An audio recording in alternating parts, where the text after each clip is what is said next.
30 mars, Neptune arrive en Bélier, changement complet d'orientation. Alors là, il va venir nous secouer tous. Lorsque Neptune était en Poisson, lorsqu'il est passé en Poisson en 2011, puis en 2012, c'est vraiment les réseaux sociaux qui ont explosé, la fascination de l'image, YouTube, TikTok, comment on a communiqué, comment on a créé un espèce de village global où on se sentait proches les uns des autres, avec une certaine forme de fascination pour l'image. On a parlé aussi dans cette période de Neptune en Poisson, de guérison, de soins. On a beaucoup parlé de psychologique. Il y a eu un besoin de soins, un besoin de reconnexion, un besoin de reconnaissance de soi-même. On a beaucoup parlé de trauma, d'intégration. On a parlé aussi de guérir de nos traumas à travers différentes techniques de soins personnels qui ont émergé. Ça a été une période où le développement personnel a complètement explosé, en particulier sur les réseaux sociaux. Et il y a eu un mouvement de pousser en avant. Ça a été aussi la période du Covid. Donc avec ce retrait très neptunien, on s'est retrouvés enfermés, claustrés, les uns chez soi, chacun chez soi, dans une maladie qui a submergé le monde. Alors Neptune en Poisson, ça porte un idéal. Ça a été aussi une période où la musique était très mauvaise. Et j'espère qu'avec le passage de Neptune en Bélier, on va retrouver des musiques inspirantes, des musiques motivantes, des choses beaucoup plus comme Queen par exemple, dynamique, qui donne de l'entrain, qui donne envie de se lever le matin, parce que là, Neptune en Poisson, c'était pas possible au niveau musical. C'est là où on a vu arriver une musique très commerciale, très abstraite, qui rimait à rien. Et c'est aussi la musique, Neptune. On a beaucoup travaillé sur le développement des réseaux sociaux, sur la notion d'image, sur l'idéal, l'idéalisme, l'idéalisation, mais parfois trop. On a perdu aussi le sens du réel et le sens du pragmatique. D'un point de vue négatif, eh bien, des sociétés qui sont globalement malades, qui ne savent plus où elles en sont, des personnes qui sont atteintes au niveau psychologique. Beaucoup de personnes sont sous antidépresseurs, prennent des calmants, avec des dépressions nerveuses lourdes. L'impression de se perdre, de se noyer, de ne plus trouver le sens de sa vie, d'être dans quelque chose d'une gangue qui peut nous enserrer. Et au lieu de nous amener cet idéal, cette conscience, eh bien, on a travaillé sur soi jusqu'à en oublier la notion d'action. Et là, il va venir nous réveiller, il va venir nous mettre une poussée en avant qui va se faire de manière plus ou moins brutale. Alors, au niveau des dates, on va déjà noter ça. Donc, le 30 mars 2025.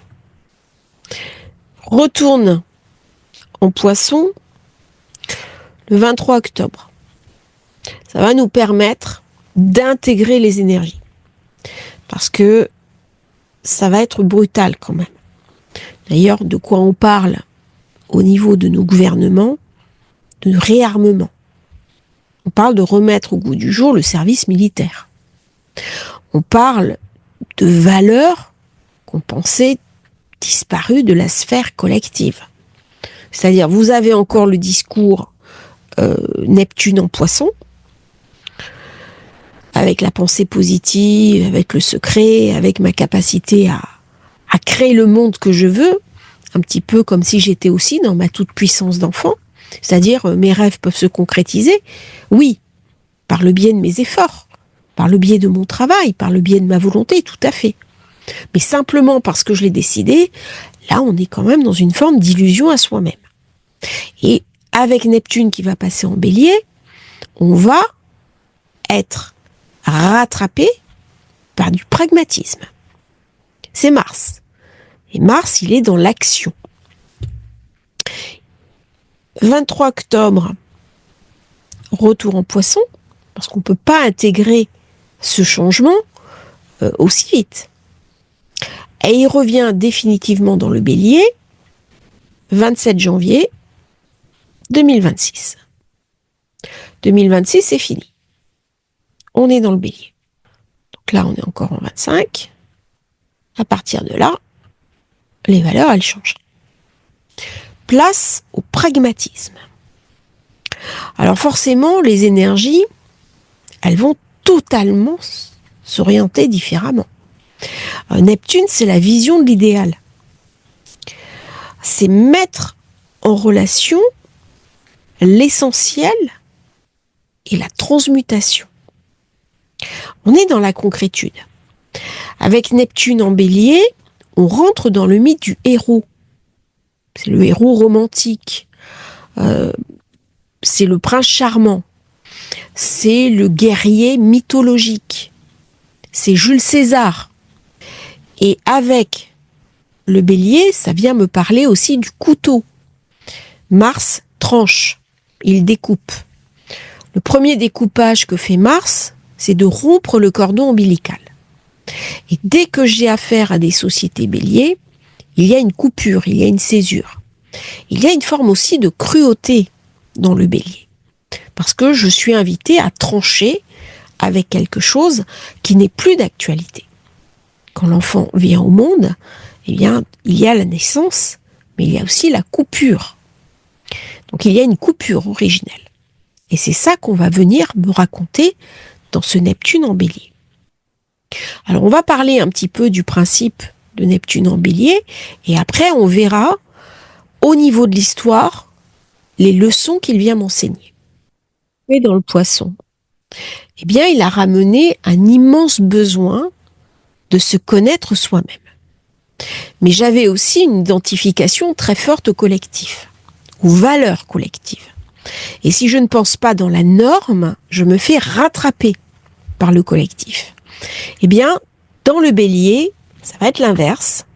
On va penser à travers une norme individuelle. Ça va être le retour d'une forme de liberté. Alors, je mets un bémol, parce qu'il arrive dans le Bélier avec Saturne. Et Saturne n'a pas du tout envie que Neptune ramène la liberté. Mais du coup, ça va ramener des comportements anarchistes. Dans le Bélier, va se poser aussi la question du wokisme. Dans le Poisson, il y a eu un floutage de l'identité. C'est-à-dire qu'on est passé de je m'identifie et je me définis par rapport à ce que je suis, à une forme je me définis par ce que je pense être. Pas tout, pourquoi pas. Simplement, j'ai commencé à l'imposer aux autres. Et si les autres seraient biffés, eh bien je me suis fâchée, j'allais devant les tribunaux.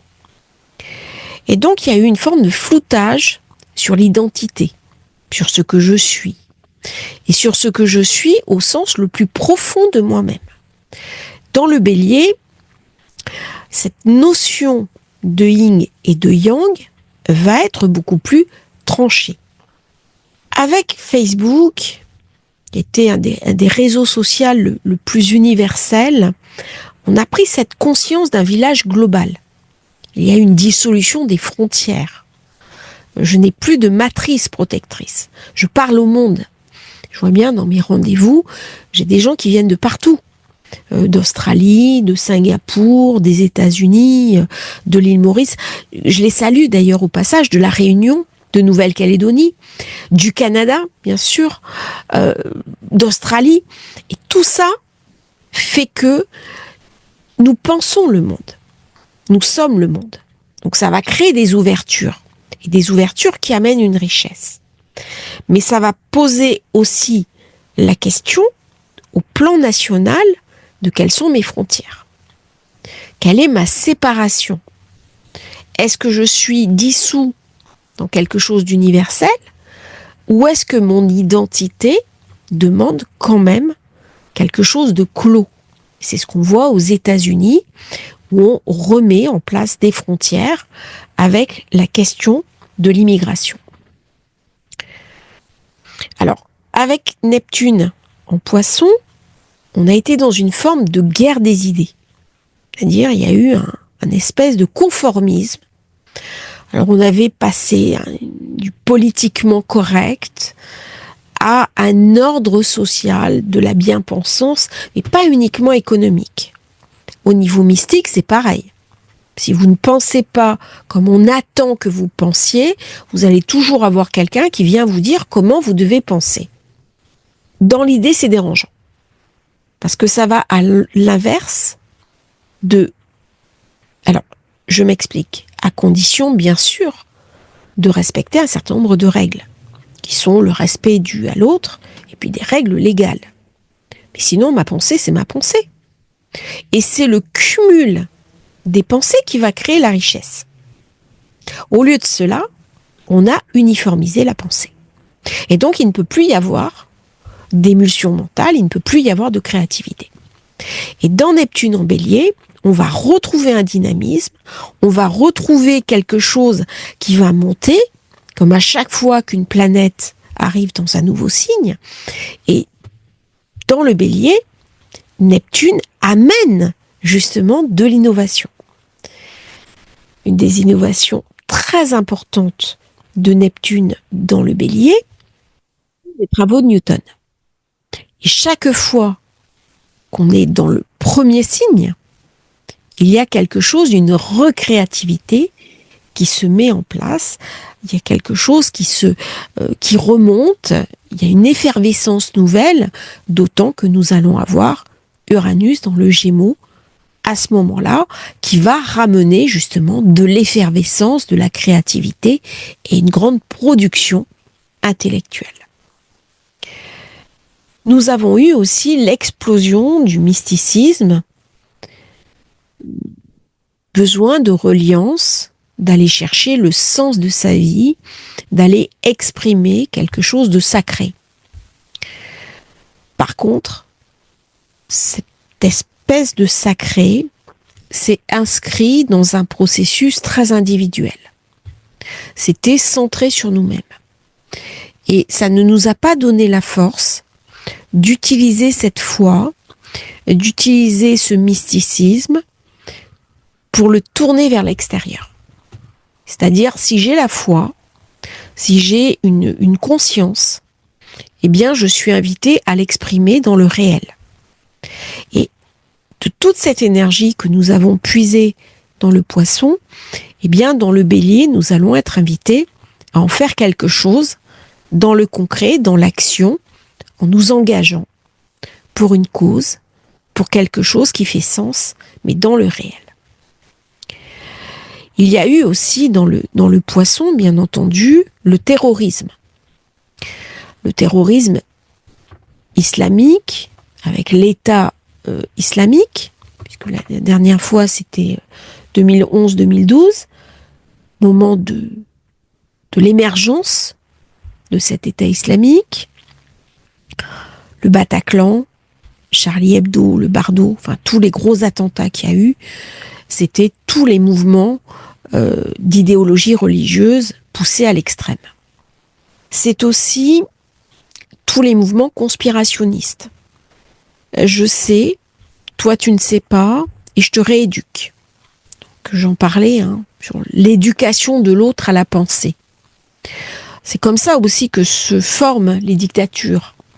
C'est-à-dire on considère que l'autre pense mal et on va l'éduquer à penser dans le bon sens. Parce que moi, je détiens la vérité. Alors, j'ai pas de problème avec les gens qui... J'ai des amis à moi qui sont en plein là-dedans. Ça n'empêche que ça reste mes amis. Mais des fois, c'est un petit peu épais. Surtout quand ça devient dictatorial. Quand ça devient dogmatique. Alors qu'on écoute toutes les opinions, ma foi, pourquoi pas, toutes les opinions sont intéressantes, mais gardons quand même un esprit ouvert. Parce que ça révèle derrière des peurs, des angoisses, l'angoisse du lendemain, l'angoisse de la vie, enfin des choses comme ça. Et à la base, il y a quand même une douleur, il y a quand même une souffrance. Puisque Neptune en Poisson, il est quand même venu me parler des souffrances, de ma culpabilité et de ma difficulté dans mon rapport au monde. Alors, Neptune Poisson a parlé aussi d'autre chose. Alors en France, ça n'a pas du tout évolué sur le sujet, mais il y a plein de pays, notamment en Europe, où ça a évolué. C'est la marijuana.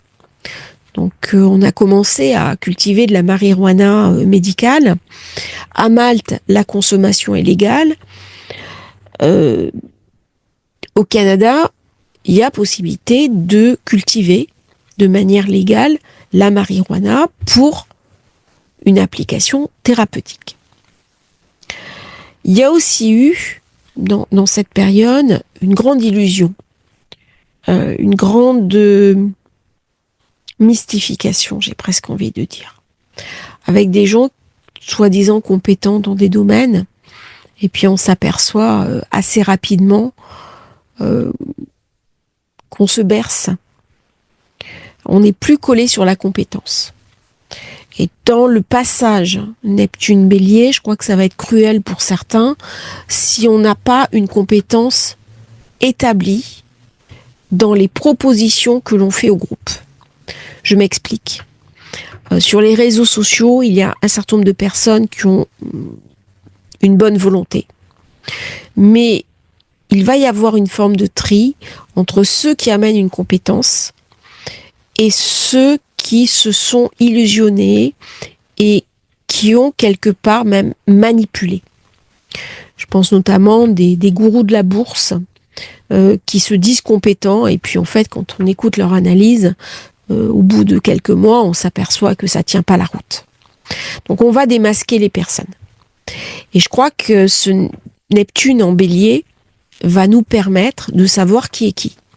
Ça va vraiment être un retour à l'essentiel. Et ça va être la grande valse des idées. Alors, dans le Neptune Poisson, on a aussi parlé du phénomène OVNI. Vous avez un physicien, un astrophysicien très intéressant en France, qui est Jean-Pierre Petit, qui est à la retraite. Très intéressant. Je vous invite vraiment à aller regarder ses travaux. Lui-même a une approche très personnelle du phénomène OVNI.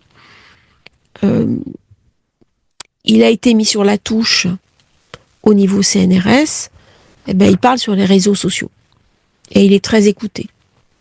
Et il a pu comme ça, grâce à ce Neptune Poisson, s'exprimer.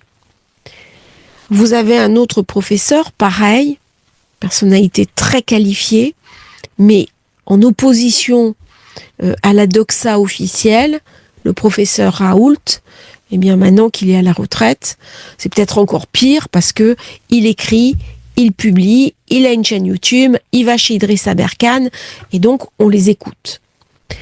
Pareil, Cyril Hanouna, Percé 8, on le retrouve sur YouTube. Qu'on aime ou pas ces trois personnages, voyez comment Neptune Poisson a créé des ouvertures. Et créé des ouvertures d'autant plus fortes qu'il arrive en Bélier. C'est-à-dire on est sur les dernières marches du Poisson. Dans son passage vers le Bélier, il va rester jusqu'en 2038. Après, il va passer en Taureau. Autant dire qu'il va modifier en profondeur la société, le monde que nous connaissons. Donc il passe d'un univers Vénus, Jupiter, Neptune, où il est en exaltation. Il est chez lui. On a connu une période de paix, sauf dans les derniers degrés. Période de prospérité, dont on a pu ou pas profiter. Pour aller vers un monde beaucoup plus incertain, beaucoup plus en questionnement, où on va retrouver ce mythe du héros, ce mythe très phallique, très autocratique.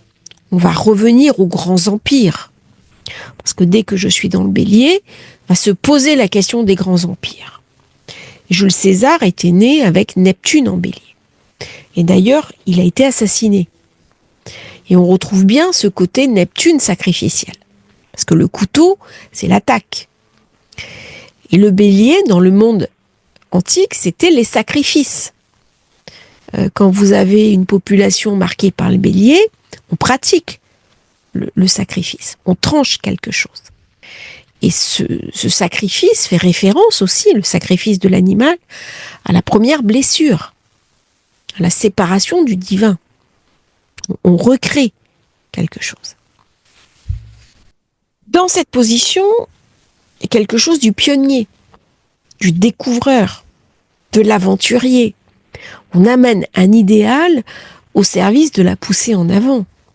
Donc forcément, ça va me parler de leadership, on va avoir des personnalités très charismatiques qui vont émerger, parce que depuis quelque temps, il n'y a pas grand-chose. Il n'y a pas de personnalités qui nous font rêver.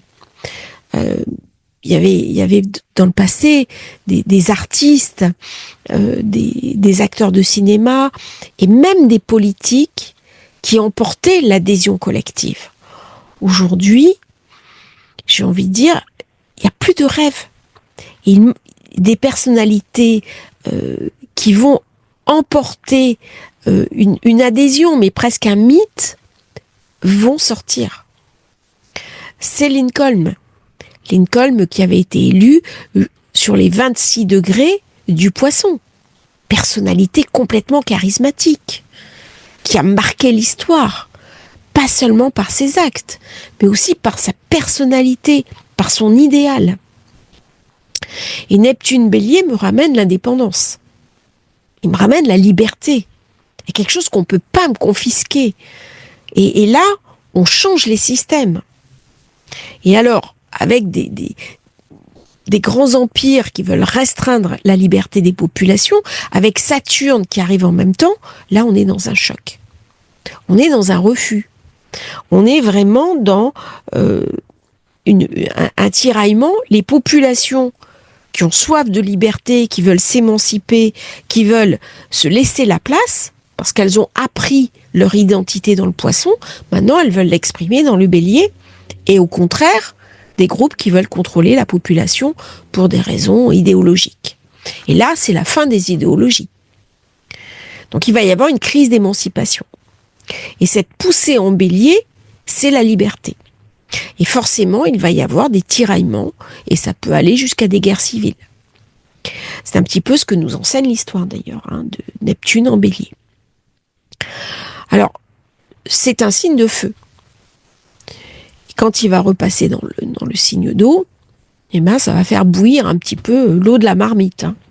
Alors les signes d'eau, les personnes qui sont signes d'eau peuvent sentir beaucoup d'inconfort parce qu'elles peuvent être mises en ébullition et si elles sont vraiment dans l'émotion, elles peuvent se sentir dépassées. L'idée, c'est de pousser vers l'action pour justement mettre son émotion au service de l'action. Donc réduire un petit peu ce diktat émotionnel où on a baigné pendant des années dans l'émotionnel sans arriver à s'en sortir. C'est comme si on marchait dans quelque chose de vaseux. Voilà, on nous dit maintenant c'est temps. Il est temps de passer à l'action, passer aux actes. Et dans ces périodes très feu, il va y avoir bien sûr des gros incendies, des destructions, comme il y a eu à Los Angeles. C'est déjà plus ou moins un prémisse de ce Neptune qui passe en Bélier. Donc des gros incendies liés au réchauffement climatique, liés à des actes de révolte, liés à des phénomènes naturels, peut-être du volcanisme, et il est possible d'ailleurs qu'il y ait la tectonique des plaques. Au moment où Neptune passe, on va avoir des catastrophes naturelles. Donc les jours avant le passage de Neptune et les jours après, des catastrophes vraiment naturelles en lien avec les eaux et le feu, je ne serais pas surprise qu'il y ait l'explosion d'un volcan ou une très grosse tempête, enfin quelque chose de très dur. On va parler aussi de l'Alaska.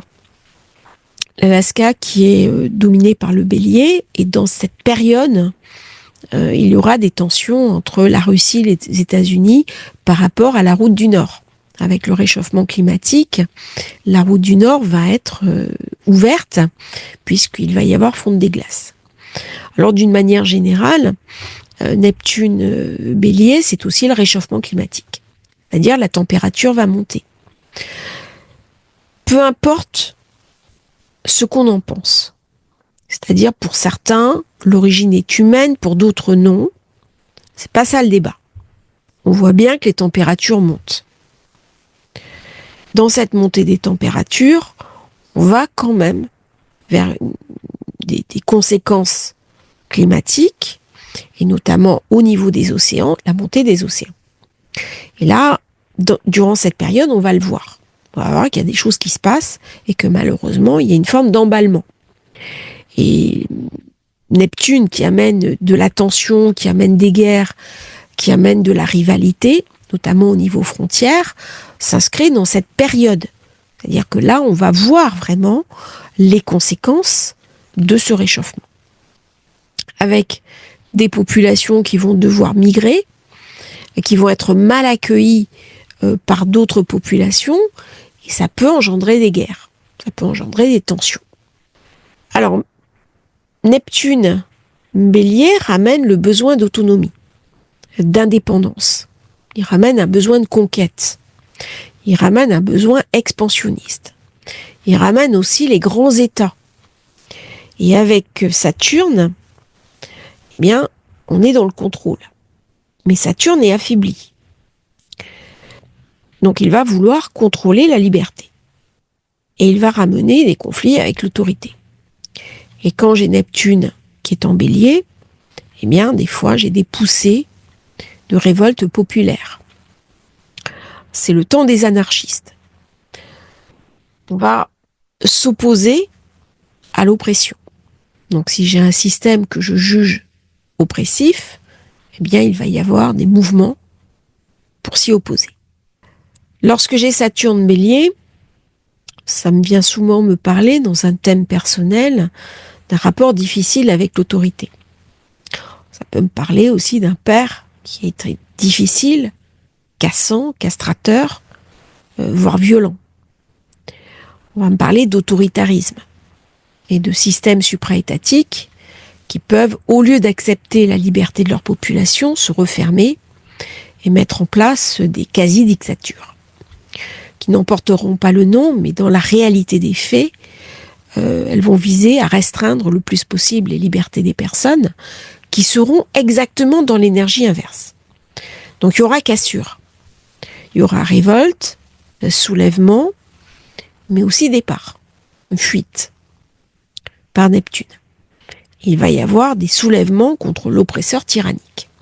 Ça va beaucoup me parler de tyran, de tyrannie, durant cette période. D'autant que Uranus dans le Gémeaux va pas me rendre très docile. J'ai besoin d'une liberté, liberté de pensée, liberté de parole. Alors lui, il va ramener de la liberté de pensée et de parole. Il va taper du poing sur la table. Par contre, chaque fois que Uranus a transité le Gémeaux, aux États-Unis, on a eu un conflit qui a tout changé. Donc on sait que dans cette période-là, les États-Unis vont être vraiment sur le devant de la scène, avec toutes les conséquences qu'on peut imaginer au niveau financier, au niveau de la bourse, au niveau des grands équilibres internationaux. Avec Neptune, en Poisson, ça a été aussi l'augmentation de la drogue et de la consommation de drogue. Et là, je ne parle pas forcément du chichon, de la marijuana et de ça. C'est les drogues dures. Les drogues dures avec le phénomène de gang et de gangstérisation. Donc là, dans le Bélier, on va chercher à reprendre les choses en main. Il va y avoir des luttes contre les gangs et un assainissement des populations corrompues. Il va y avoir une lutte contre la délinquance. Mais cette lutte contre la délinquance va aller au-delà de ce qu'on pense, puisque ça va aller aussi sur les phénomènes de corruption, de détournement de fonds, de fausses factures et de rétrocommission.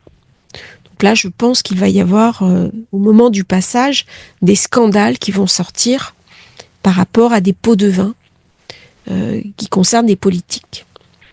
On va aussi aborder la question du médical, des pharmas et des groupes pharmaceutiques et des prises de bénéfices avec une spéculation sur les maladies. C'est-à-dire, avant tout, ce sont des marchands et ce ne sont plus des fournisseurs de médicaments. L'esprit est complètement différent. Et là, il va y avoir une remise en question. Alors, il est possible même qu'on aille développer d'autres protocoles de soins et que les pharmas soient mis en difficulté avec Neptune qui passe en Bélier. Je pense qu'il va y avoir là aussi des scandales et des remises à niveau, peut-être sur les conséquences des vaccins. Avec le passage de Neptune en Bélier, ça met aussi l'accent sur la balance qui se trouve en face. Donc on va me parler beaucoup d'associations, de paix que j'ai ou de paix que je perds. Ça va me parler aussi de l'équilibre juridique. C'est-à-dire le monde est en paix parce qu'il y a des institutions comme l'ONU qui garantissent cette sécurité. Si ces institutions sont mises en difficulté, comment je vais pouvoir continuer à vivre dans un monde en paix? Donc on va vers quelque chose de beaucoup plus chaotique, de beaucoup plus incertain, et on va être invité à trouver pour chacun d'entre nous des solutions pérennes. Au niveau de la tête, puisque le Bélier signe la tête, ça va me parler des leaders qui sont enthousiastes, qui sont dans le leadership. Ça va me remettre aussi en avant l'attraction que j'ai pour l'autre. Ça va repousser l'idée d'avoir un couple. Je vais être beaucoup plus dans l'association et le désir de l'autre. Dans le Poisson, on a perdu l'idée de l'autre. On est tous pareils. On est tous en fusion. Or, le désir naît de la séparation. C'est parce que l'autre n'est pas comme moi que je peux exprimer ce désir. Et d'ailleurs, on le voit bien, il y a des pannes de désir au niveau des jeunes générations et il y a quelque chose qui se retire de l'univers érotique. Il y a moins de couples qui se forment et pour que des couples se forment, il faut un désir. Et avec Neptune dans le Bélier, on va retrouver justement cette envie d'aller vers l'autre, d'avoir un couple et de sortir du célibat. Je pense que le célibat collectif était vraiment une valeur Neptune. Parce que le moi a pris tellement d'ampleur, j'ai tellement besoin de temps pour me consacrer à mes prières, mes intériorités, ce que je suis, que j'ai plus la place pour l'autre. Et je n'ai même plus le désir de faire la place à l'autre. Et dans cette position-là, on va retrouver le couple. Et ça va nous faire du bien. C'est dans le couple va m'amener une autre réalité. C'est mon reflet opposé. C'est ce qui va me permettre aussi d'évoluer. Dans le Poisson, quand je suis célibataire, je suis parfait ou parfaite. Dès que je vais me regarder dans les yeux de l'autre, je vais voir que je ne suis pas imparfaite, que j'ai encore à progresser, que j'ai encore des choses à faire. C'est pas évident. Le passage du couple, c'est accepter aussi l'imperfection. Alors on va passer maintenant à ces risques durant cette période. Regardez un petit peu mes feuilles. L'histoire nous enseigne que lorsque Neptune est dans le Bélier, il y a des destructions par le feu. Je parlais du réchauffement climatique. Nous avons les outils, les moyens, la compréhension d'éviter le pire. Nous avons des systèmes, des mécanismes de sécurité. Nous avons des consultants, nous avons des think tanks, nous avons des groupes de pensée, nous avons des réseaux sociaux pour nous exprimer. Et nous avons aussi un espèce de temps fractal où dans le Poisson, nous avons créé une conscience commune. Quand je crée une conscience commune, je vais avoir beaucoup de mal à voir l'autre comme mon ennemi. Nous avons aussi des IA qui peuvent nous aider à tirer la quintessence, l'enseignement de cette position pour en éviter le pire. Mais dans ce temps de Neptune en Bélier, on va retrouver la question des grands empires et on va regarder maintenant ce que l'histoire nous a enseigné. Au niveau de la France, chaque fois que Neptune était dans le Bélier, ça n'a pas été une période très heureuse. Nous avons eu, dans cette dernière fois où Neptune était en Bélier, 1861, 1875, des événements avec la guerre, campagne désastreuse du Mexique, Cameron. C'était le 30 avril 1863, c'était très cruel. Napoléon III lance cette campagne désastreuse au Mexique contre l'hégémonie américaine. Il va perdre la guerre. Cameron, ce sont des soldats, des légionnaires qui vont être massacrés. Ça reste une fête toujours célébrée par la Légion étrangère. C'est la fête de la Légion étrangère. C'est un acte totalement héroïque, mais incroyablement cruel. Et Napoléon III est chassé. Donc c'est de l'argent investi dans des guerres que l'on va perdre. Ça fait penser un petit peu à ce qui se passe en ce moment. Période précédente, 1697-1711, la guerre de succession d'Espagne. Le roi d'Espagne meurt, sans héritier, et la France a des visées sur la succession. C'est-à-dire le petit-fils de Louis XIV se verrait très bien sur le trône, et donc on commence la guerre. Et une guerre abominable. Et une guerre qu'on va perdre. Donc pareil, on met beaucoup d'argent sur la table, des hommes, des moyens, et au final, la France va perdre. Quelle est la leçon de cette guerre de succession d'Espagne ? Qui a eu des conséquences très profondes sur l'équilibre des pouvoirs en Europe et sur les dynamiques politiques, économiques et militaires. Alors déjà, ça a créé la réorganisation géopolitique en Europe, puisqu'il y a eu le traité d'Utrecht et de Rastatt qui va mettre fin à la guerre. Et Philippe V est reconnu roi d'Espagne. Par contre, les couronnes de France et d'Espagne doivent rester séparées pour éviter une hégémonie franco-espagnole. C'est-à-dire que la France a toujours eu des visées sur ses voisins, que ce soit l'Angleterre, que ce soit l'Espagne. Et là, c'est l'Autriche qui va sortir vainqueur, puisqu'elle va récupérer des territoires très importants. Et c'est la naissance de l'Empire austro-hongrois avec les Pays-Bas espagnols, le royaume de Naples, le duché de Milan et de Sardaigne. Alors, la Grande-Bretagne va gagner Gibraltar et Minorque pour renforcer son contrôle maritime. Et d'ailleurs, on aura des conséquences avec Napoléon. Et la France, elle récupère pas grand-chose. Voilà. C'est la perdante de l'histoire. Donc, la Grande-Bretagne va s'imposer comme une puissance maritime et coloniale majeure, et elle va surpasser la France. Alors que précédemment, c'est la France qui avait le leadership. L'Autriche, bien sûr, ça devient une très grande puissance continentale. Et la France, alors, c'est un comble parce qu'elle est victorieuse sur certains fronts, mais elle sort affaiblie économiquement, militairement, d'une guerre qui a été longue et qui a été coûteuse. Donc elle perd complètement le statut positif qu'elle avait établi sous Louis XIV. Donc c'est un tournant. La France avait un aura d'invincibilité, ça va s'effondrer. L'Espagne, qui était une grande puissance européenne, c'est fini. Ça devient une puissance secondaire.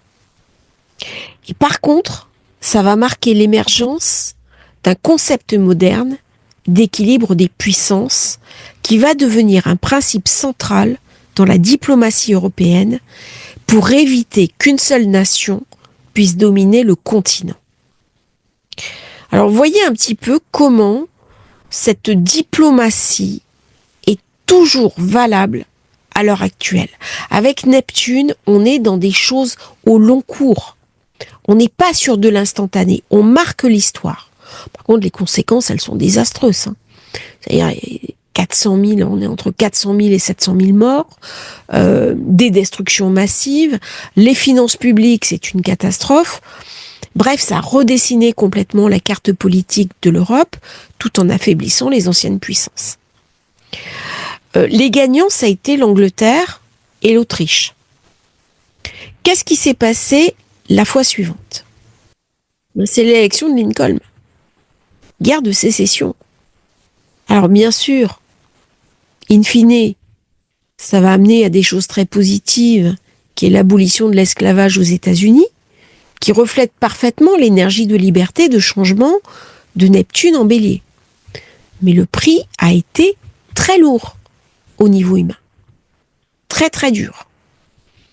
On a eu en Russie l'émancipation des serfs. C'est un tournant majeur dans l'histoire russe. C'est le tsar Alexandre II. On a eu bien sûr l'assassinat d'Abraham Lincoln. La guerre austro-prussienne.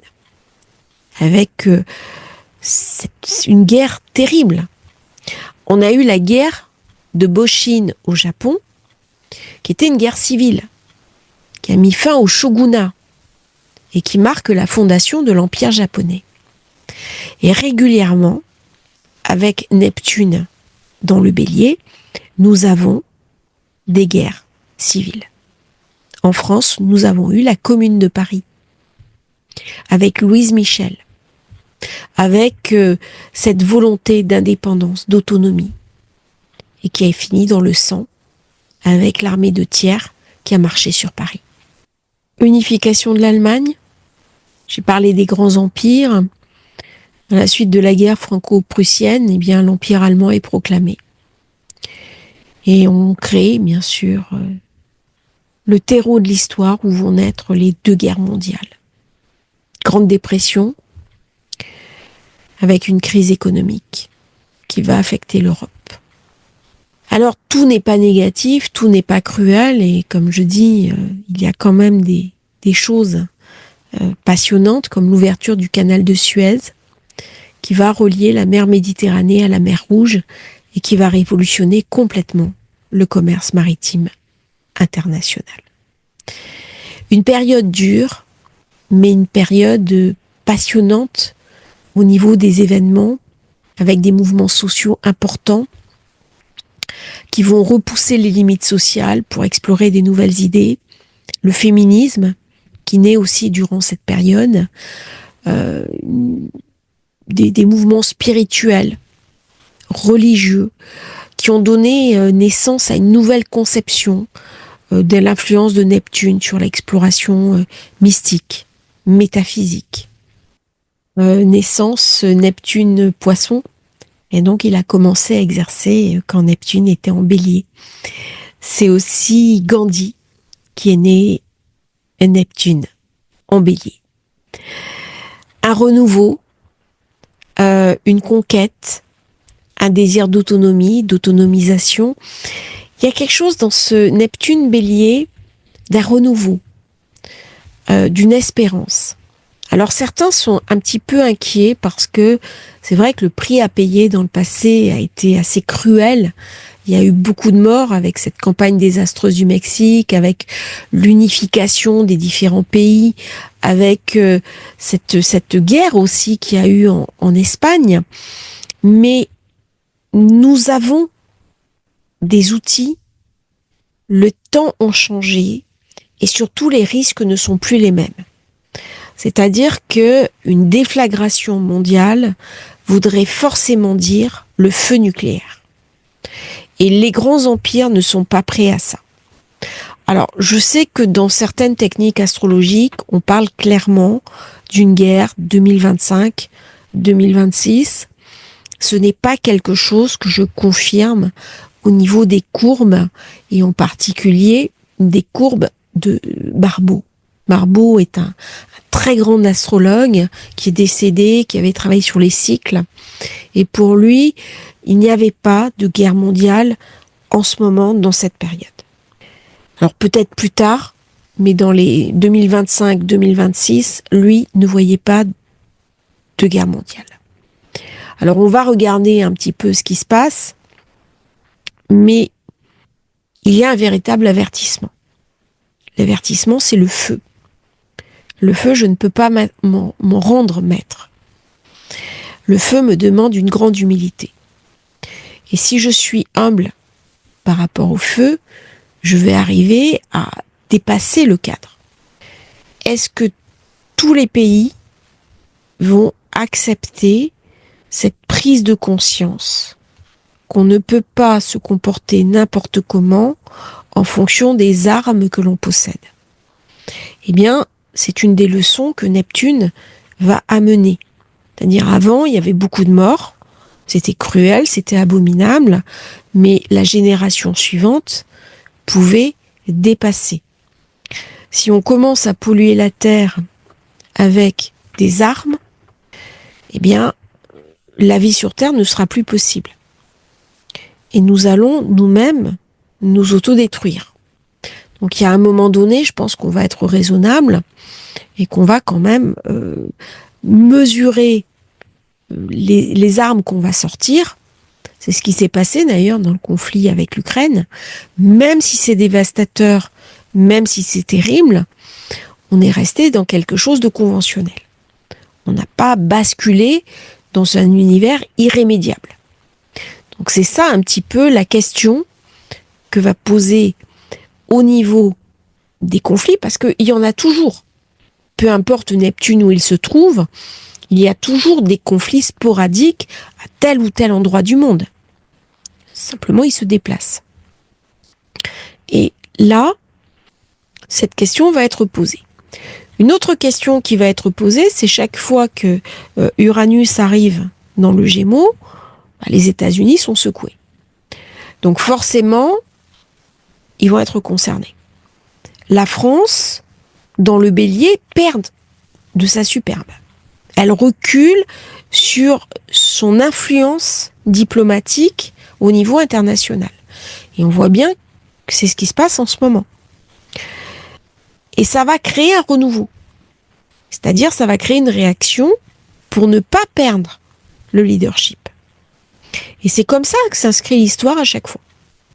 Alors j'ai eu aussi à chaque fois des innovations technologiques, culturelles, avec des grandes révolutions, comme la photographie par exemple, ou la psychanalyse, une guerre industrielle qui a eu un impact profond sur la conscience collective, sur les déplacements des populations, sur le fait de quitter aussi une vie agricole où on vivait à la campagne pour venir dans les villes en rêvant un avenir meilleur.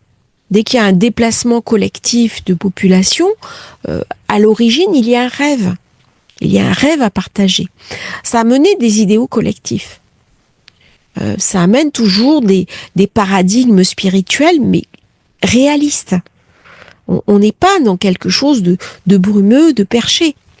On a des visions audacieuses, parce que ça va amener des transformations sociales. Alors au départ, il y a des idéaux humanistes, mais comment je vais le rendre applicable dans la vie? Et je ne serais pas surprise que on redécouvre par exemple le phalanstère de Fourier et que ça soit mis en application. C'est-à-dire Fourier, c'est le petit village communautaire où on trouve des solutions pour vivre ensemble de manière pragmatique. Ce qui n'a pas été fait dans le poisson. Je pensais que dans le poisson, on allait trouver ce genre de choses. Ça n'a pas été le cas. Donc c'est vraiment une période de renouveau collectif avec des avancées technologiques. Et il y a un grand potentiel de renouvellement.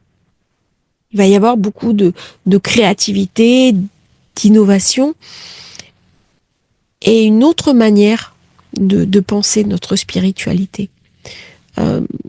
C'est peut-être ce qui m'a dérangé dans le poisson. Parce que trop...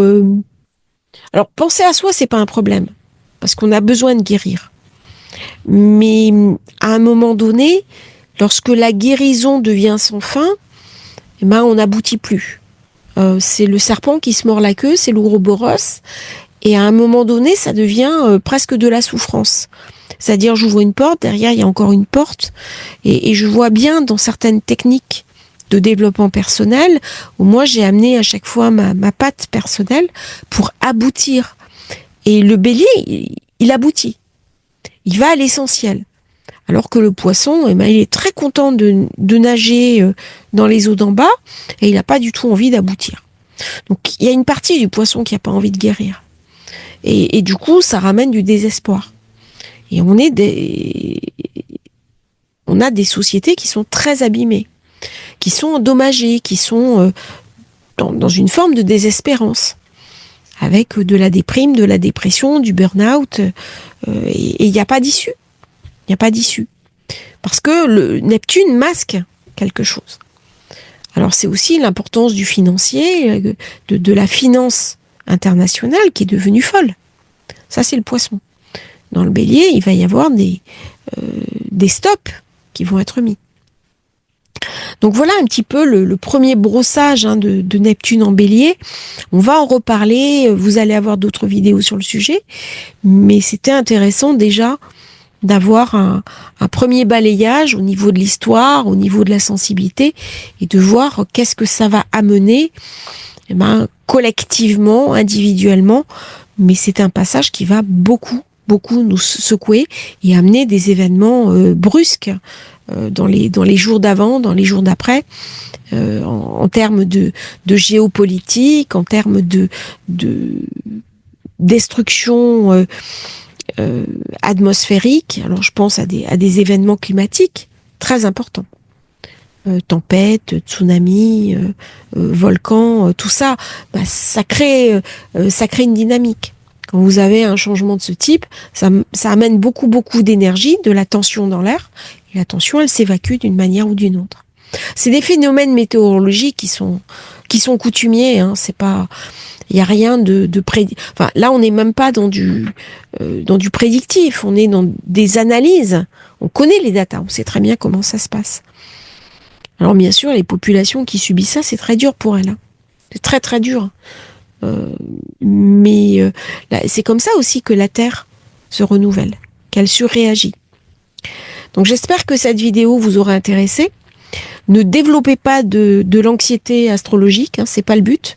Le but, c'est de vous aider à y voir plus clair, à prendre des bonnes décisions, à prendre des choix opportuns dans votre vie, parce que le passage va ramener beaucoup de nouvelles opportunités qu'on avait un peu perdues dans le poisson. Donc ça va ramener des choses positives, ça va ramener du leadership, de l'entrain, du dynamisme, et je pense que nous en avions tous besoin. Je vous remercie d'avoir suivi cette vidéo. N'oubliez pas de vous abonner à la chaîne, et si vous souhaitez commander votre thème de naissance, votre révolution solaire, vous avez le lien dans la description. À bientôt pour un nouveau partage sur Astrologie Facile.